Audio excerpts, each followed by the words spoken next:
Going on YouTube? I was gonna go to bed.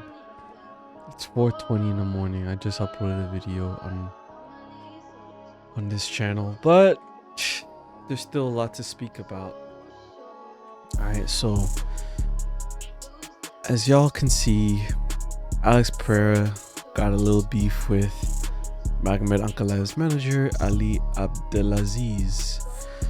He says, when a manager has never been an athlete and wants to promote to gain fame and money, but you're the one in there risking your life and he's outside laughing.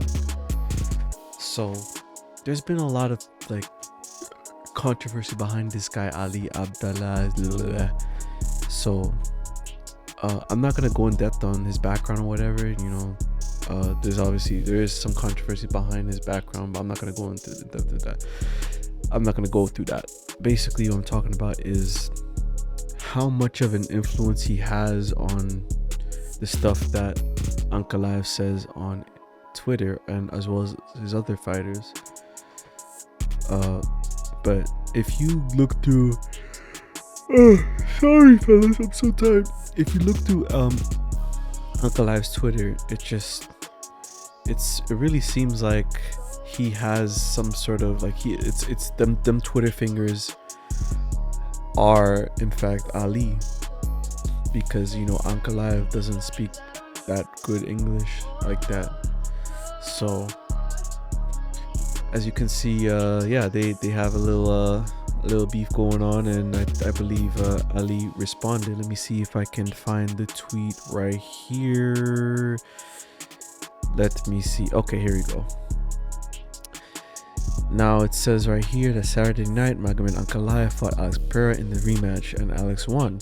Congratulations to him and his team. I know his coaches, managers, and always respected them. Always showed them respect.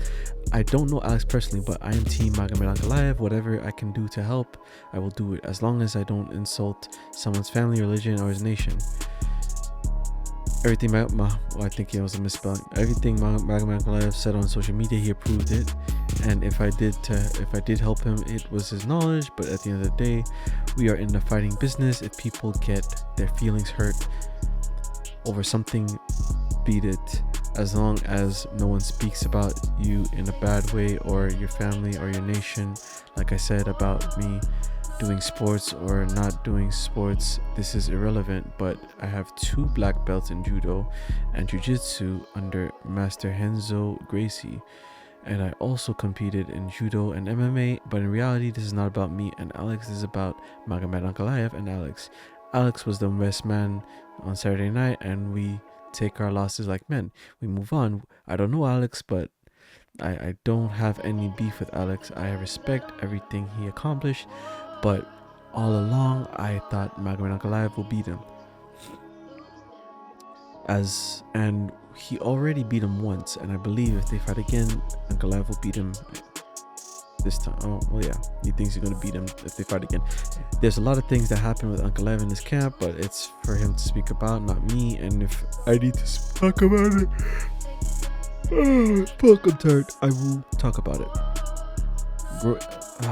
If it was up to me, he should never have fought at this time, but he's a grown man. He makes his own decisions and he lives by his actions. But for now, this is all I have to say. Congrats to Alex and his team. Life goes on. And for all the sorry ass fans, every time somebody from the Caucasus region or the Middle East or Dagestan or Chechnya get a UFC title, they all freak out. And guess what?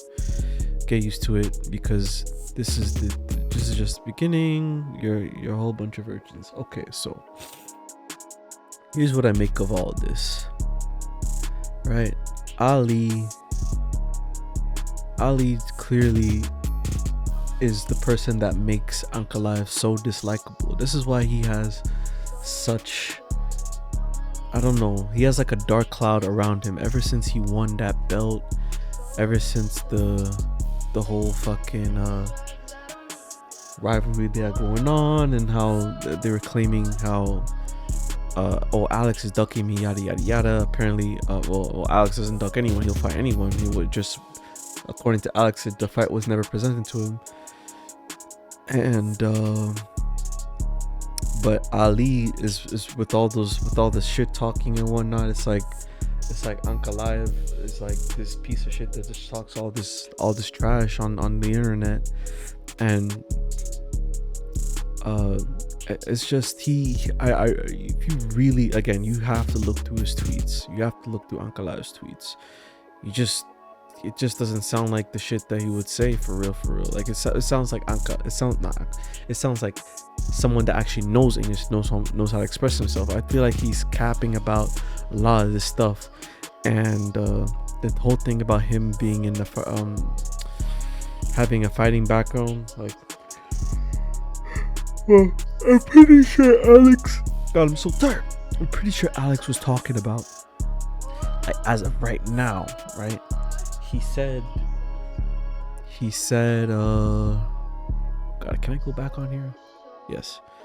He said that, okay, he's never been an athlete. Okay, well, I mean, I guess he has been an athlete in this past, but he's not currently one now. He's just kind of someone that has words to say, a lot of things he wants to say, and just nothing to give. He's just kind of like, you see, if you read through the replies, you know, they're saying that Ali's just making it about himself, and also he was like making excuses for Ankalaev, or like, okay, he was probably sick or injured, but who really cares at the end of the day? You know, excuses. Same way how when Alex lost, people were saying like, you know, he was making excuses because he wasn't fighting at 100%. He was like sick, he was injured, there's a bunch of stuff.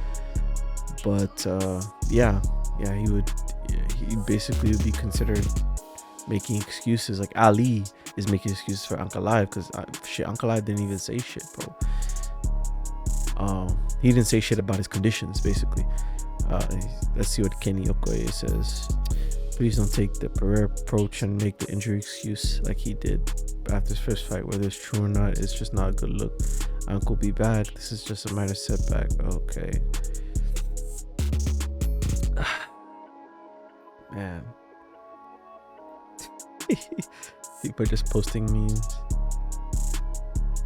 But yeah, I think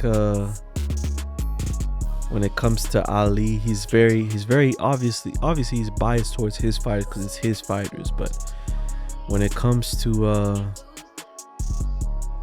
what Alex said, it clearly struck a nerve for him to even be saying all that kind of stuff. And I think a lot of it, because like a lot of the stuff that Ali said also was like, it was digs towards Alex and like, you know, his background by like drinking again and the tire shop and all that. Like, you already know like Alex is gonna go towards the person that actually said that shit, you know. Matter of fact, I could be wrong, but didn't Ankalaev say some shit about him, like his past, during one of the press conference? No, yeah, I'm pretty sure. But most of the shit talk was really on Twitter. Most of it was on Twitter, but I do think Ali was a big influence on a lot of the shit talking and bullshit when it came to like Alex and stuff. So that's why Ankalaev isn't really, you know what I mean? And even before this whole rivalry started, it's like there was a reason why UFC didn't book the Ankalaev fight when he was #1 contender. You know, they could see that he was bad for business, because nobody was like, oh, we need to see this fight, yada yada yada. I mean, there were people that said that he was ducking him, but still, it's like the fact that the UFC did not even push for the fight until after the Khalil Roundtree, because when Khalil Roundtree was booked for that fight, they were like, oh well, what about Ankalaev? Yeah. Well, guess what? The UFC didn't want him to fight. So, and turns out the Roundtree fight was better than Ankalaev, honestly. Like, Roundtree was pull up a bigger challenge than Ankalaev. The first fight was really close. It was like a 2-3 or 3-2 or whatever. yeah, and he made it look super easy in the second fight. So tell me, let's be honest with ourselves. Anywho, that's all I gotta say about this whole thing. And yeah, Ali, my opinion on him is he just likes to cover he likes to cover his fucking fighter's ass, like with everything he's got. He's got the toilet paper and everything. He wipes their asses personally, and he's just kind of there to clean up the mess that he made. So yeah, anywho, that's all I gotta say. I'm going to sleep. Good night, y'all.